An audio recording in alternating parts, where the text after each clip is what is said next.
Your grip could be costing you 30 yards or even worse, more. And in just 9 golf balls and 10 minutes of your time, we can turn that around. Today, I'm letting the ball flight data pick the best grip for you.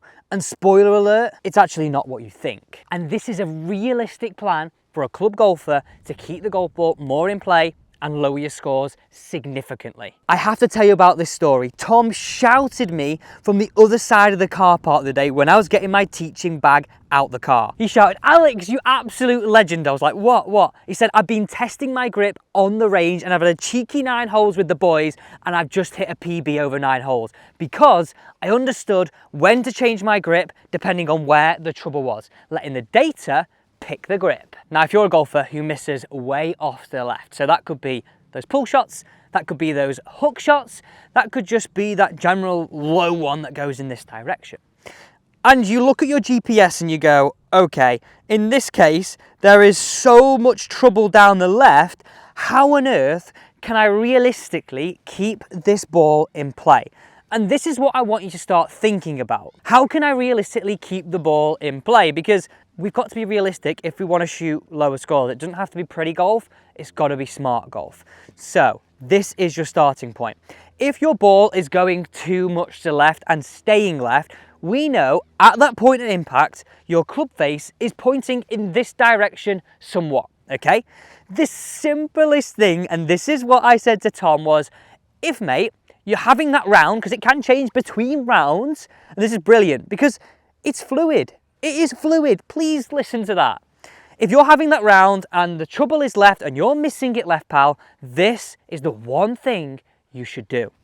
When you take your grip and you take your aim, I want you just to shuffle your hands a quarter turn to the left. So simple. And that's relative to you, okay? That's relative to you. So if I hit the shot away now with my quarter turn, what this is going to do to my club face is make the face more open to the direction of travel.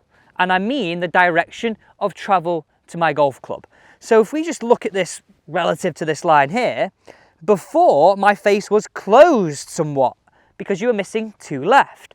I simply quarter turn to the left, meaning my face now is either more square or more open at impact, meaning the ball is going to curve away from that trouble.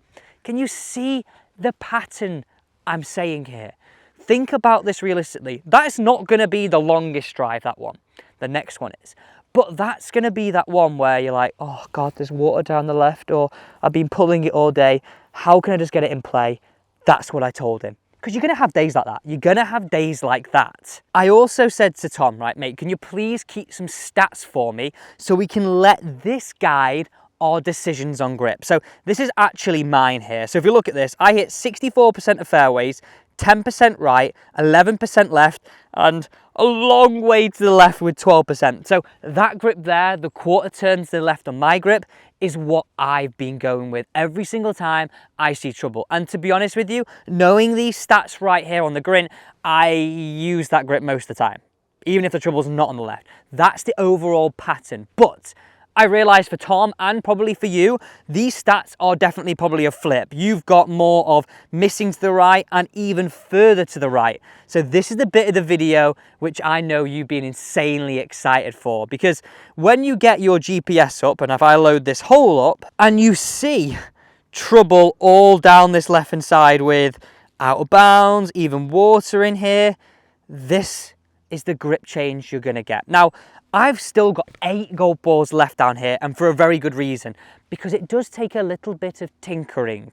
This is what I would do if you're missing way off to the right and the trouble is on the right. So if you're missing off to the right, we're now with our grip going to make more than a quarter turn, right? We're going to go quite aggressive on this. The reason why we don't go aggressive on the first grip is simply we don't want to get too weak, because that really loses distance. But most of us, we miss off to the right. We've never had the idea of squaring the face, so we're going to do this.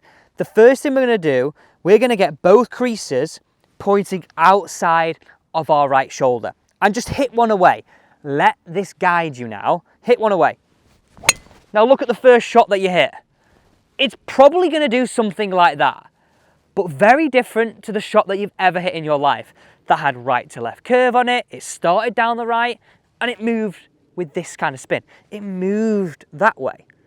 First time you do it, that's probably going to happen. If it doesn't, brilliant, you're good. But if it does, what you do now is you just grab another golf ball.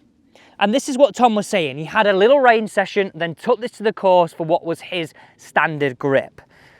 He started with these both creases outside of his right shoulder, and he just moved it a little bit to the left. Hit another one away. It still went a little left, he said.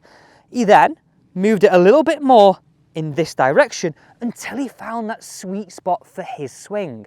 And this is what I want you to think.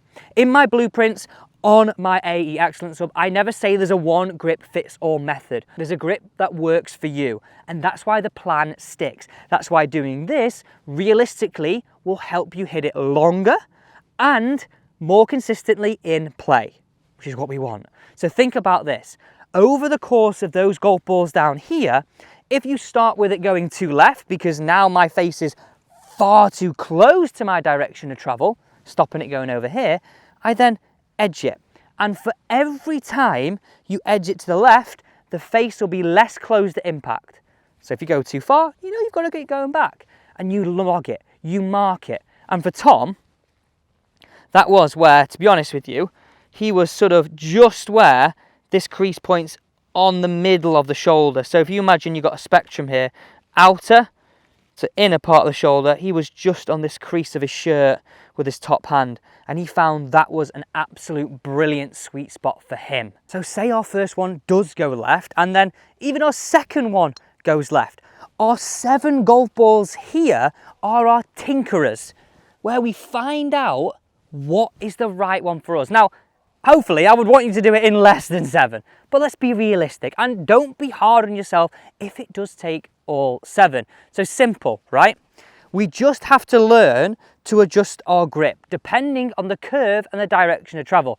So if your ball is still traveling to the left, tinker it back this way until you find that sweet spot where it has just that beautiful amount of curve on it. So start using the grint to guide your golf ball away from trouble. If the trouble's on the left on your grint, then you move your grip to the left. If the trouble's on the right, you move it to the right. And the best bit about this is you can use that overall stats feature to guide your practice and your 9-ball drill so you can start hitting it longer and way more accurate. Thanks for watching.